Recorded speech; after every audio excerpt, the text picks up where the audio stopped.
Aloha, guys. So maybe you're interested in a career in law enforcement, and maybe more specifically, a career with the Honolulu Police Department.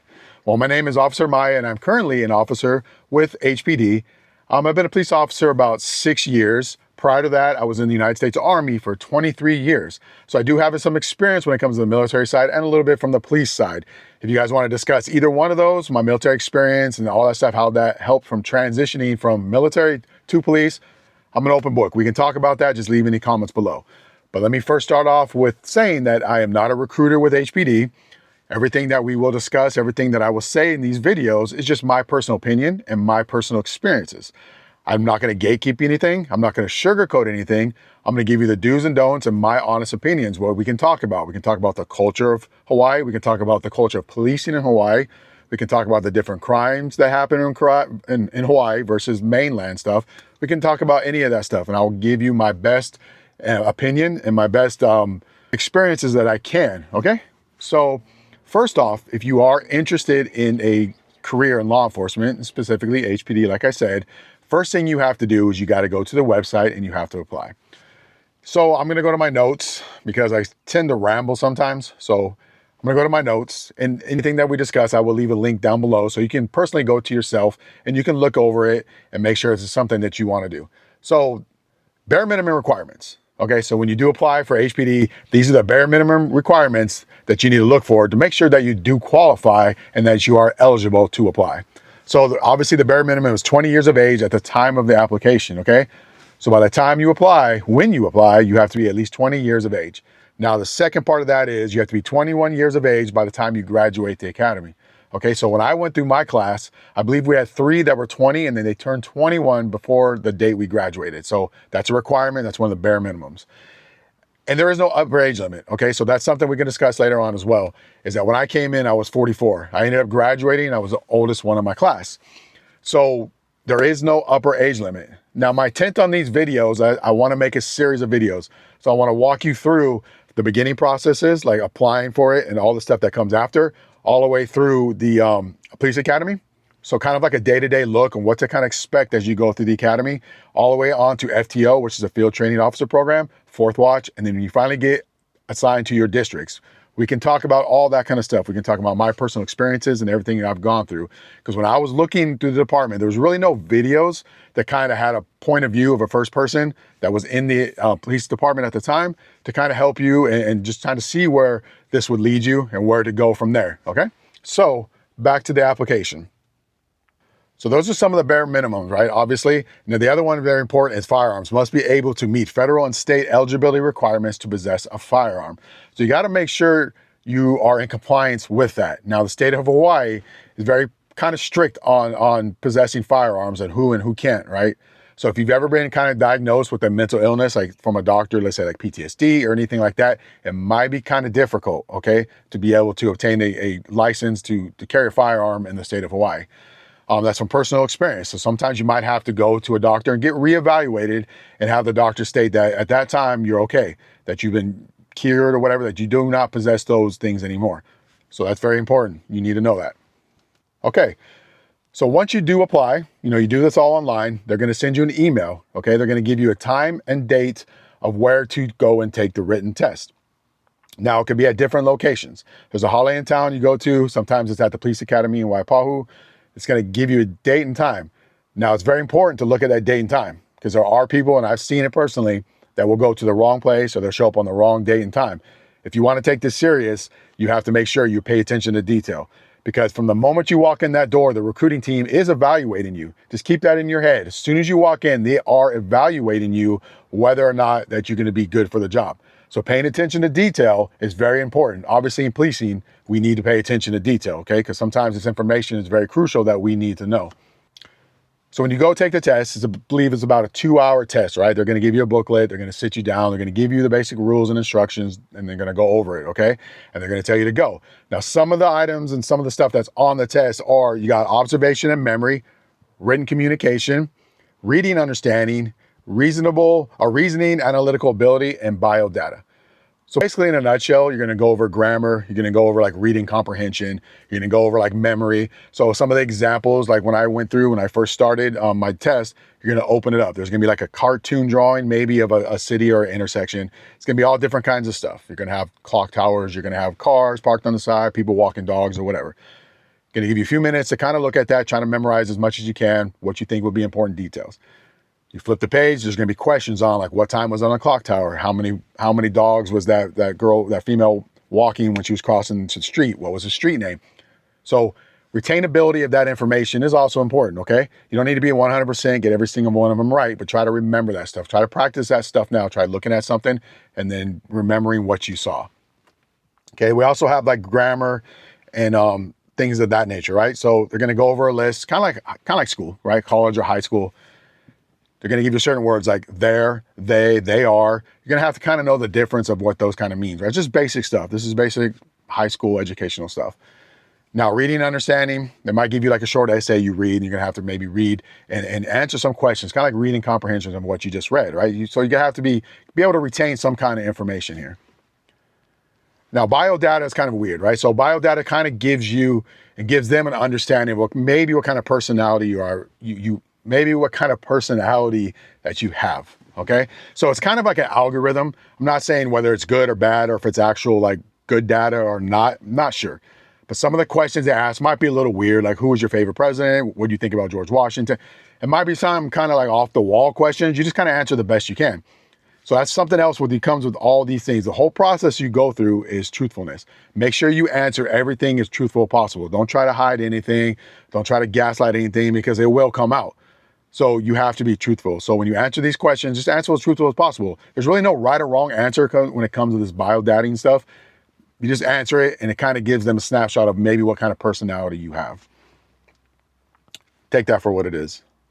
Okay, something else that's very important. We live in Hawaii, right? It's very relaxed environment. It's very just kind of a cruise environment. Get it? Totally awesome, right? That note, when you go take the test, on that paper that they send you or the email they send you, there is going to be a dress code, like a dress attire, right? What is approved and what's not approved. Believe it or not, you are applying for a career with the city and county of Honolulu. You have to take this serious. Like I said, you're being evaluated from the time you walk in the door by the recruiting team and other officers. Don't show up with tank top, shorts, slippers.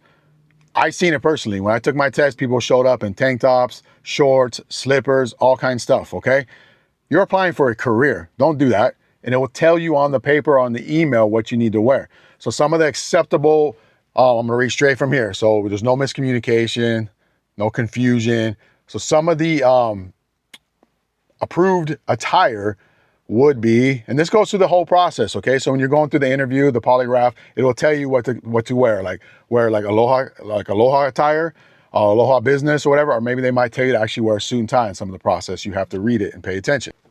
All right, so here's some of the stuff that I'm gonna read straight from the website when it comes to appropriate attire to wear when you go do your test, all right? And through the whole process, you wanna make sure you have the appropriate attire. So some of the appropriate attire is aloha shirts, okay? So obviously aloha shirts. Our collared shirt are professional, for females, professional blouses, okay? Nothing revealing, no V-neck kind of stuff, but something you'd wear in a professional work environment. Dress pants or slacks. Conservative skirts or dresses for females, okay? So obviously don't come in wearing some sundress or anything like that. You're in a professional environment, applying for a career, make sure you look the part. Covered footwear, big one, guys. People come with slippers on, all that kind of stuff. Make sure you have covered footwear, okay? Don't gotta be fancy, don't gotta be some kind of Parada or whatever shoes, but just make sure you have maybe some all black tennis shoes on or something if you don't. Or go to Ross, get some kind of dress, cheap dress shoes or something, so you can wear it through the whole process. You can wear denim or pants or jeans, right? So denim jeans or pants, you can wear. Now, here's some of the inappropriate attire. So t-shirts, V-necks, or tank tops. Obviously, right? Some of this is common sense, but like I said, some of these guys showed up wearing this exact same stuff when I took my test. Cargo pants, leggings, or shorts. So females especially, don't be wearing leggings like you're gonna go work out at the gym after you take the test, all right? Professional. We got denim pants that are ripped, torn, or distressed. So you can wear denim pants or jeans as long as they're clean and they look good, okay? They can't be torn, they can't be distressed, like acid wash stuff, showing my age way back in the day, but make sure that's just professional looking, all right? Now you also have, slippers, obviously no slippers. or no non-covered or open toe footwear. All right, some of this sense of common sense, some of this stuff, but sometimes people maybe lack a little bit of that. Okay, so let's say congratulations, you passed the written test, right? You usually find out, I think within a couple of days after you take it. I believe it's 70 or above. You might have to check on that. I'm not too sure. I can get back with you on that, but I believe it's 70% or above. You've passed that. You're going to get another email stating that you're going to be taking the PRA, right? The Physical Readiness Assessment. So we're going to go over the basic details on that. So which is basically a physical fitness agility kind of test. So once you pass the written test, you're going to move on to the PRA, okay? So this is something they also look for. So kind of work on this now. If you're a little bit out of shape, you kind of been stagnant, kind of haven't been doing much lately, get on the website and look at the different events and try to start practicing this stuff, okay? And honestly, it's really not that hard, but if you haven't been physically active and you're really not physically active in a very long time, it could be a little difficult. So the first thing we're gonna go over is the agility run. So basically they kind of set some cones up. You gotta lay on your stomach, you have to run, weave through the cones, come back. It all explains it on the website, which I'll link down below. But for the standards you have to pass, you have to get 21.6. So you have to pass that one time with 21.6 seconds, okay? That's just to get into the academy. That's to pass everything. Now there's gonna be a different standard of time when you're in the academy to graduate, all right? So you're gonna have like 3 different PRAs throughout the academy. You have to pass them, right? So you have to pass with a different time. So this one right here, you have to pass with 18 seconds. But right now, I'll just concern yourself with just passing the initial PRA just to get into the academy to get your job offer, okay? So the first one's gonna be the shuttle run. Second event will be push-ups, right? So just a basic standard military style push-up, down all the way, up, can't be on your knees, that kind of stuff, okay? So those you have to pass, you have to get 24 in 1 minute. So it's just 24 push-ups in 1 minute. That's the standard to get to the academy. Now, once you graduate, it'll be a different standard. But just remember, 24 push-ups in 1 minute. Now, the next event will be sit-ups, okay? So basically standard sit-ups. You gotta do 24 of those in 1 minute as well. So just 24 push-ups or sit-ups, 24 sit-ups in 1 minute. Now, the next event is going to be the 1.5 mile run. So for the PRA standards, like I said, to get into the academy, to pass all that stuff, you have to do 1.5 mile run in 21 minutes. Now, if you haven't ran or anything like that in a long time, it might be a little difficult, but if you just have any kind of athletic ability, maybe just kind of you work out daily or just every few days or whatever it is, 1.5 miles is really not that long in 21 minutes. You can honestly walk that. But I would suggest just do the best you can and make that run in 21 minutes. I'd like to also state that this is also for lateral transfer. So if you're looking to come from the mainland, maybe you want to be a police officer in Hawaii, this all kind of goes in the same order you're going to do, okay? But it'll just be in a series of like 2 trips. So you apply, you'll fly out here on your own dime. You're going to take the test, the PRA, stuff like that, and then you'll go back and then you'll come back another time to finish out the rest of the process if you pass everything. So it is open to lateral transfers as well. Now, for both, after you pass the written test and the PRA, I'm just gonna go over real quickly what the next steps will be, okay? In another video, I will break it down more specifically on what to expect when you go to these different steps, okay? Because I didn't know when I went through, so it was all brand new. Your anxiety level is high, obviously, because you really want this job, and you want to really make yourself look good, and you want to be able to just perform well. Had no idea what I was getting into for each step, okay? So my next video, I'll talk about that, but these are the steps after you pass the written and after you pass the PRA.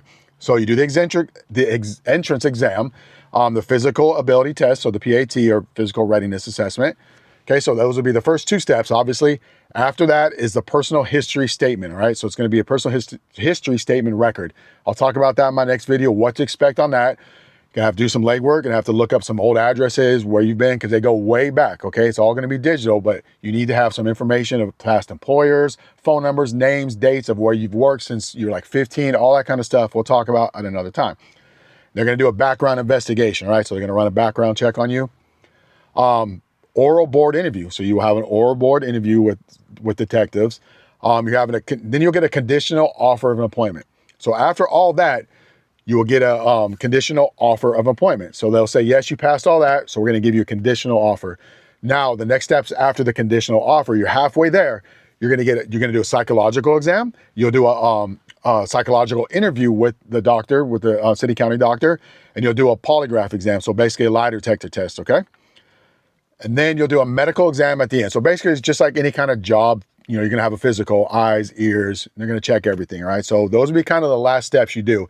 And then after you pass all that, you will get a final offer of employment. All this is on the website. If you don't believe me, you can go on here and check yourself, but you will get a final offer of employment. So congratulations.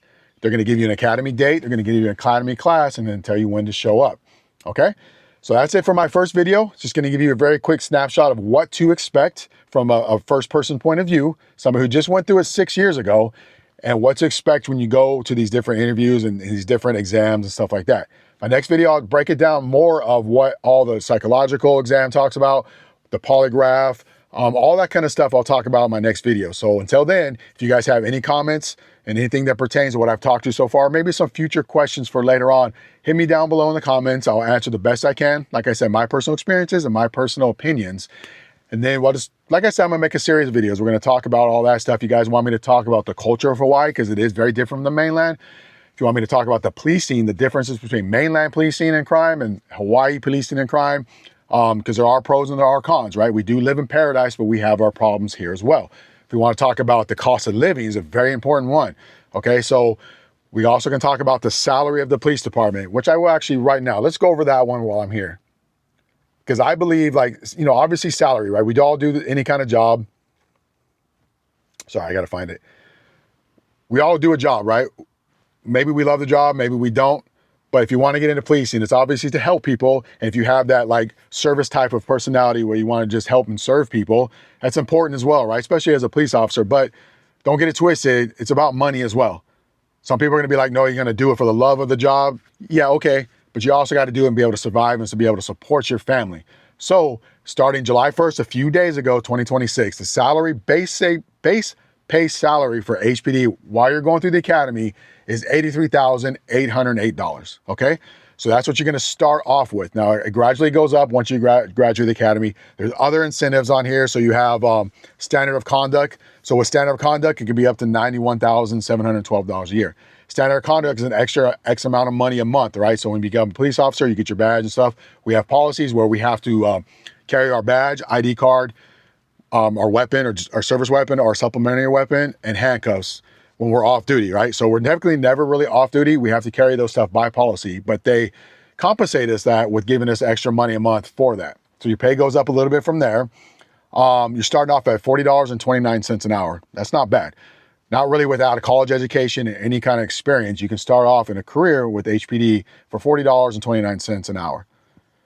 Now, some additional pays may include, so as we talked about, standard of conduct already, night differential. So I work night shifts, right? So we're on a 3-13 schedule. I work 3 days a week, 13-hour shifts, okay? Now, I work nights. So you get a little bit of extra cash, in your check for working nights because it is harder on your body. It's more demanding. You can't see and stuff like that. So you give a little bit more compensation for that. Now, we also have overtime, okay? So overtime is 1.5 times your base pay, your hourly rate, all right? So 1.5 times. Right now, there's plenty of overtime for most districts because we are short. If you guys didn't know, we got a new chief recently, and the biggest problem that we're having is this retainability for retention for officers that are in and recruiting people. I think we're short about 400 to 500 sworn officer personnel. And we have about, I think, 300 to 400 that are eligible to retire as of right now. So it is a problem. So most districts are short on personnel. So usually daily, at least where I work on the east side, there is daily opportunity for overtime to be able to attain overtime. All right, so some of the other incentives, right? So we have meal allowance for overtime work. So if you do work overtime, it's a simple form that you do on the computer and you'll be compensated for your meals when you're on overtime. I believe you can be compensated up for 3 meals. And I think it's like $8 to $10 a meal. A lot of people don't do it, kind of humbug, right? They don't I don't want a nickel and dime. Nickel and dime. If you're entitled to that through the union and SHOPO and everything else and the department offers it, nickel and dime it. Just put in the paperwork. It takes 5 minutes and you can get your meal deductions, or you can get your meal, subsidized meals for your overtime. But I digress. Let me go back. We also have, hazard pay. So the guys ride around on motorcycles as solo bikes, right? They're basically mostly for traffic enforcement. But being on a motorcycle, especially in our profession, is very dangerous. So you do get hazard pay monthly for that. It's a little bit of change. I'm not sure exactly how much it is. I've never been a solo bike, but you do get compensated for that. So on top of the salary and standard of conduct, there are different incentives and different kind of pays you can get. All right. So a lot of people make a lot of their money off of overtime. Get it while you can, because sometimes that can dry up and they just won't have overtime available, but get it in while you can. So these are some of the things that you can look forward to once you become a police officer, okay? So there is potential for growth. There's potential to make good living while you're out here or while you're a police officer in Hawaii, okay? So that pretty much wraps it up, guys. Like I've said before, if you have any comments on what we discussed right now, or maybe some future comments that you'd like to talk about, leave a comment down below. And I'll get back to you as soon as I can. I'll give you my honest opinion from my experiences, the best ability that I can, okay? Give you the pros and cons or whatever we need to talk about. Now, my next video, we're going to talk about the process after you pass the exam and the physical readiness assessment test. We're going to talk about just everything you go through after that, the oral interview, the psychological interview, your personal history, data sheet, all that kind of stuff we'll talk about. With that being said, if you are interested in a career and you do want to apply to take the exam, on July 13th, at 5 o'clock, there is going to be an exam prep class, okay? So I'm going to leave the link down below. You do have to get on there and you have to register for the class. I highly advise you attend that if you are serious and you want to take this and make this a career. Guys, until then, take care of each other. Just live life with aloha, and I'll talk to you next time. Shoots.